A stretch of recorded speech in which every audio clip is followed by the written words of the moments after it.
power.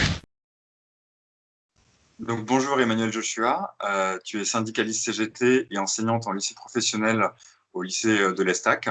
Alors, merci déjà d'avoir accepté l'invitation du syndicat des quartiers populaires de Marseille pour cette petite émission qui s'appelle Dépister la Marseille solidaire. On a voulu aller voir un petit peu toute cette Marseille qui est extrêmement active en ce moment pendant le confinement, de manière très différente, des syndicalistes, des associations, des collectifs de quartier qui, depuis des mois, voire des années, ont commencé à créer des complicités militantes, toutes et tous ensemble, et qui s'affrontent malheureusement à l'incurie institutionnelle, politique, qu'elle soit celle de la mairie, celle des autres institutions locales ou de l'État. Et évidemment, pendant ce confinement et face à la crise sanitaire, toutes et tous ces militants ont su s'activer et construire des solidarités, improviser des solidarités pour faire face à des situations de précarité dont on va discuter aujourd'hui. Alors, tu as signé avec deux autres enseignantes le 20 avril une tribune dans Libération qui met en lumière la situation des lycées professionnels, des élèves des quartiers populaires et qui notamment réagit au discours d'Emmanuel Macron qui annonce le déconfinement pour le 11 mai dans les institutions, dans les établissements scolaires. Donc déjà, ma première question, j'aimerais savoir d'où vous est venue cette idée de faire une tribune, pourquoi, quelle était votre démarche? Alors en fait, nous, on était en train de faire une démarche syndicale et intersyndicale pour pouvoir réouvrir ce qu'on appelle, pour pouvoir réouvrir la trésorerie des établissements, en particulier bon, pour ce qui me concerne les lycées, mais y compris pour tous les niveaux de l'école. Cette réouverture des trésoreries, on avait décidé ça, on était en train d'essayer de mettre en place cette demande avec une demande d'une cellule de crise sociale, puisqu'on avait constaté que le rectorat n'avait fait qu'une cellule de crise un peu fourre-tout et qui en fait discutait essentiellement du suivi pédagogique. Donc on était dans cette démarche de demande qui était très compliquée parce que nous c'est ce qu'on appelle, on voulait des demandes déclaratives, c'est-à-dire il n'y a pas de documents à fournir et surtout la situation étant exceptionnelle, elle n'est pas liée obligatoirement à la situation sociale préalable. Voilà, et donc quand on a eu beaucoup de mal à faire ça, on s'est aperçu que l'autorité de l'éducation nationale, le rectorat ou l'académie, ne faisait pas son travail d'alerte auprès des autres institutions sur la situation.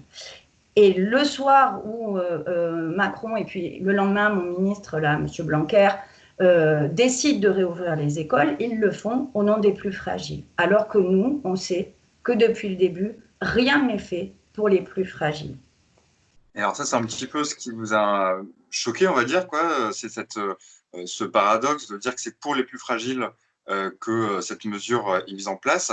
Et dans cette tribune, vous répondez, je vous cite, aux familles aisées qui peuvent faire garder leurs enfants, pas d'école, aux familles qui n'en ont pas les moyens, obligation d'aller travailler et donc de se confronter à la pandémie.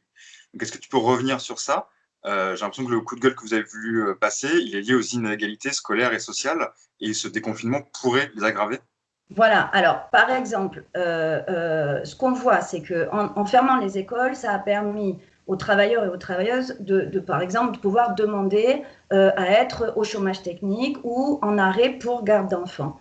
Du moment où l'école réouvre officiellement, et ce sur tout le territoire, première chose, ça veut dire que les gens vont aller travailler. Et on sait très bien que dans nos quartiers populaires, c'est ceux qui déjà vont le plus travailler, qui déjà travaillaient le plus au moment de cette pandémie.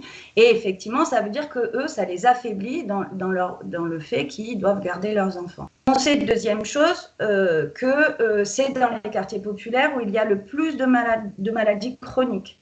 Donc ça veut dire que si on mélange beaucoup d'enfants dans des lieux qui ne sont absolument pas prévus, je reviendrai là-dessus, qui ne sont pas prévus pour ça, ça veut dire que on met encore plus en difficulté les familles qui vont récupérer leurs enfants, mais beaucoup plus grave encore, leurs adolescents, qui eux sont plus contaminants que des enfants de jeune âge, d'après ce qu'on sait.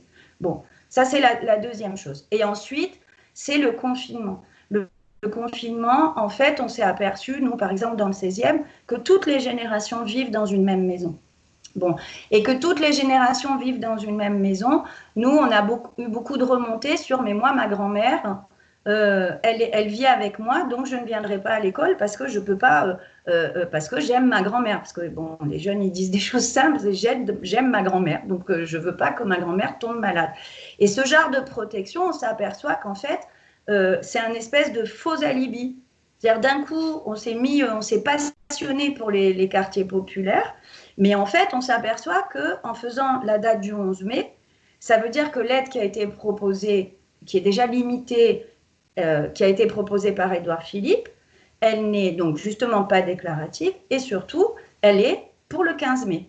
Et après, termine reste. C'est fini, l'école a réouvert, retour au départ, et donc on n'a pas ce plan d'urgence sociale qu'on voulait, que beaucoup demandaient en fait dans l'éducation nationale. Donc, tu as l'impression qu'en fait, cette précipitation à réouvrir les institutions scolaires, elle a aussi une dimension où elle permet au gouvernement de ne pas aller vers les mesures sociales qui sont réclamées, comme celle du revenu de confinement, par exemple, qui a été une revendication qui a circulé beaucoup, et que finalement, on va avoir, dans cette seconde phase post-réouverture des institutions scolaires, une nouvelle crise sociale qui pourrait se créer. Oui, oui, c'est exactement ça. C'est-à-dire, si on met l'absence de cellules de veille sociale par rapport à l'urgence de la pandémie, l'absence de la fermeture de toutes les trésoreries de l'éducation, qui par ailleurs ont économisé beaucoup d'argent, qui ont un peu d'argent maintenant dans leur cagnotte, puisqu'il n'y avait pas de chauffage, pas d'électricité, etc. Et le fait de ne pas se projeter sur une année une année, 6 mois, 3 mois, on espère le moins longtemps possible, qui va être très particulière, c'est une manière de régler ponctuellement le problème.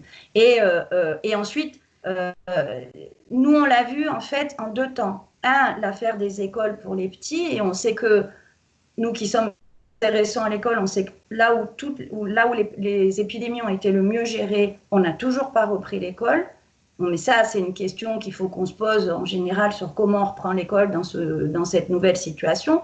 Mais la deuxième chose, c'est que d'un coup sont apparus les lycées professionnels. Et nous, on sait que les lycées professionnels accueillent les enfants de classe populaire. Et cette passion soudaine pour les enfants des catégories populaires, alors qu'on sait que ce qu'ils vivent depuis le début dans les quartiers, c'est à la fois en termes de répression, mais aussi l'absence de blocage des loyers, l'absence de suspension, on va dire, des paiements de crédit, bon, tout ce qu'on sait, nous, cette passion qui s'est mise soudain en place pour les jeunes des lycées professionnels, ça nous a, moi, ça m'a révulsé, ça m'a donné, mais vraiment des nausées, quoi.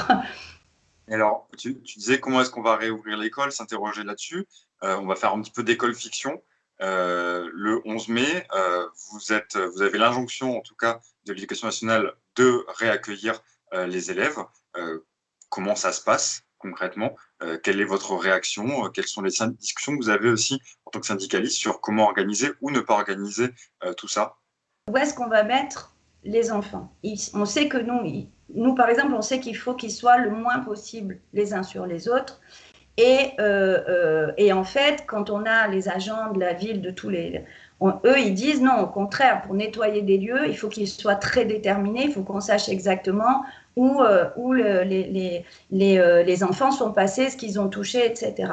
Et quand on connaît l'état des services municipaux, mais aussi le peu d'agents régionaux, départementaux qu'on a dans les établissements scolaires, on sait que c'est juste irréalisable. La deuxième chose, c'est que, en fait, un enfant, avant d'arriver à l'école, il vit dans un monde. Et donc, par exemple, si on prend les ados, ils vont prendre des bus. Et en fait, ils vont prendre des bus le matin, le soir. Bon. Donc, il y a eu toute cette question sur les cantines.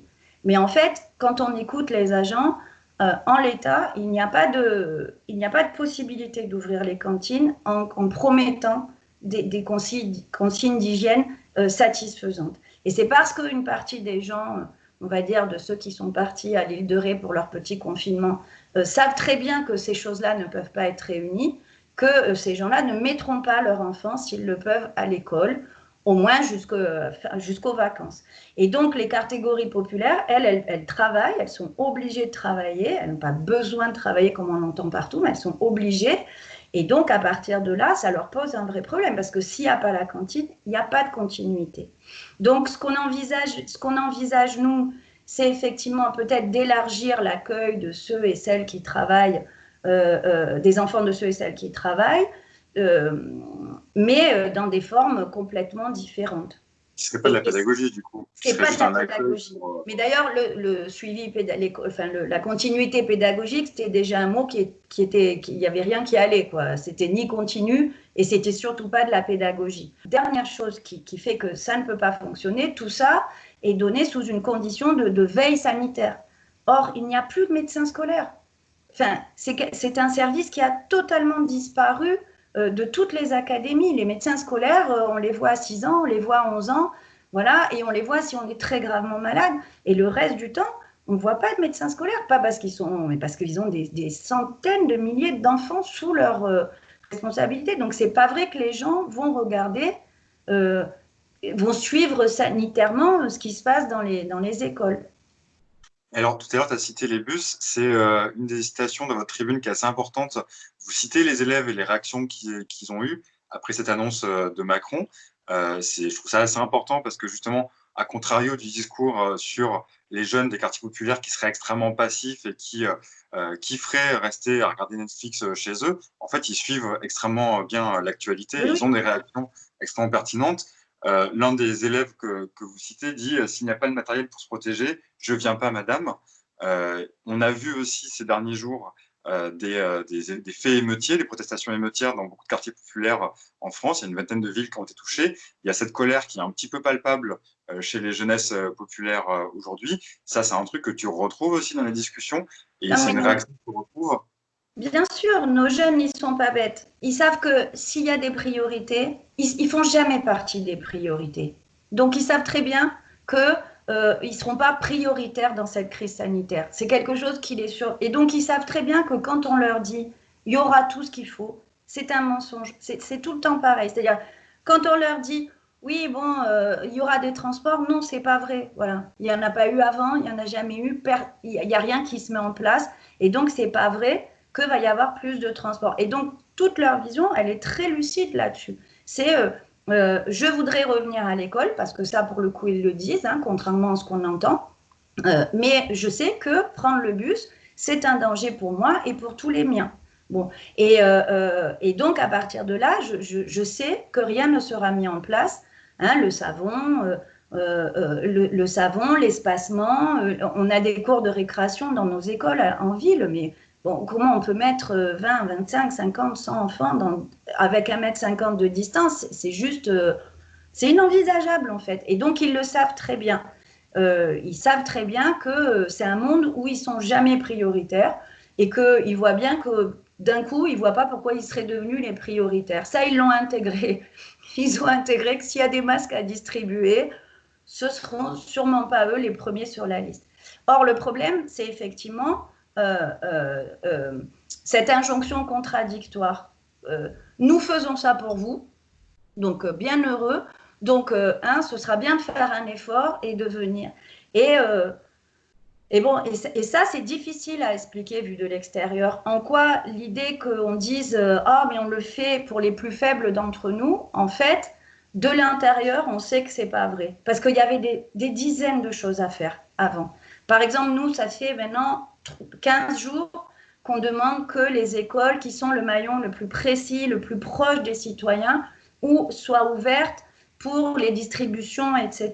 Bon, il nous faut 3 semaines pour les distributions de quoi que ce soit. Il nous faut 3 semaines pour gagner ça. On est allé déposer des tablettes parce que les gamins, à chaque fois qu'ils sortaient de chez eux, ils prenaient un PV et que quand ils disaient, moi j'ai un exemple, il dit je vais à mon lycée chercher ma tablette et le gars lui fout un PV. Donc on a payé le PV et on a fini par aller lui déposer la tablette parce que à chaque fois, le policier lui disait, bien sûr, tu vas chercher une tablette. Bon, voilà. Et donc, c'est ce genre de choses, en fait, qui est hyper compliqué à expliquer. Et alors, dans tout ce que tu décris là, que ce soit les vexations policières, ces inégalités scolaires, sociales, etc., c'est ce que un petit peu tout le monde voit, c'est que de toute façon, le confinement pose des problèmes spécifiques, mais surtout, il multiplie par 10, par 10 000 des situations sociales qu'on connaissait déjà, des dysfonctionnements institutionnels qu'on connaissait déjà, et qui là prennent une ampleur qu'on avait malheureusement jamais vu une ampleur de crise, tout simplement. À l'inverse, ça veut dire aussi que tout ce qu'on voit aujourd'hui, c'est des problèmes qu'il faudra résoudre pour le long terme. Et c'est ma dernière question, ce fameux jour d'après que Macron cite, qu'est-ce que vous, en tant que syndicaliste ou en tant qu'enseignant ou en tant que personne qui travaillons, militons, vivons dans des quartiers populaires, comment est-ce qu'il faut l'imaginer le jour d'après? Quelles sont les revendications que tu penses qu'il va falloir porter pour l'après 11 mai ou l'après 11 juin ou l'après je ne sais pas? Le plus tôt possible, on espère. Non, pour la période qui va s'écouler, là où on ne sait pas trop, etc., ce qui est sûr, c'est que d'ores et déjà, il faut un plan Marshall massif. Mais surtout, il faut réfléchir à réduire le temps de travail, à réduire les déplacements et donc à réduire le temps scolaire. Donc ça, c'est ça qui est un peu compliqué pour nous, c'est de savoir où on en est et comment on va s'organiser. Mais ce qui est sûr, c'est qu'il ne peut pas y avoir l'école toute la journée et donc il ne peut pas y avoir des gens qui vont travailler toute la journée. Et donc ça veut dire travailler tous, travailler moins et réfléchir, y compris sur les transports. C'est la seule solution qu'on a, c'est-à-dire limité les déplacements des uns et des autres à des moments très précis. Bon, ça, c'est pour l'après maintenant. Mais pour le monde d'après, ce qui est vrai, c'est qu'on ne peut pas continuer. Voilà, les Chiliens disent on ne va pas revenir à la normale parce que la situation n'était pas normale, en fait. Le monde d'avant, il n'était pas normal. Et c'est ça, en fait, que nous, on veut dire. C'est-à-dire, il faut des assistantes sociales, mais il faut des médecins, il faut des infirmières, il faut des professeurs. Et effectivement, il faut aussi que ceux qui étaient pas les premiers de cordée, bon, les fameux invisibles, bon, soient reconnus à leur juste. Et cette fierté-là, cette solidarité qu'il y a eu et de dire, bah oui, voilà, moi je fais les ménages dans les EHPAD et je suis absolument essentielle au fonctionnement du monde, du monde, oui, du monde. Donc cette notion-là, c'est une fierté que par ailleurs, nous, on a ressentie chez nos élèves. C'est-à-dire leurs parents dont on disait pique-pendre. En fait, ils font des métiers qui sont essentiels à la société. C'était des fiertés mais vous savez, ma mère, moi, en fait, elle s'occupe des vieux, elle est femme de ménage, il est éboueur. Et ça, c'était bien. Enfin, nous, on a demandé des articles, qui nous fassent des articles sur leurs journaux de confinement, etc. Et on se dit, mais en fait, c'est ça. Voilà, cette fierté-là, elle apparaît dans leurs récits parce que oui, leurs parents font des choses, se mettent à manger et font des choses qui sont extraordinaires aujourd'hui. Extraordinaires. Merci beaucoup, Manu, pour avoir accepté cette invitation et pour Merci cet à vous. entretien. Je te souhaite bon courage à toi, aux collègues, aux élèves, et en espérant que vous allez réussir à faire bouger les choses.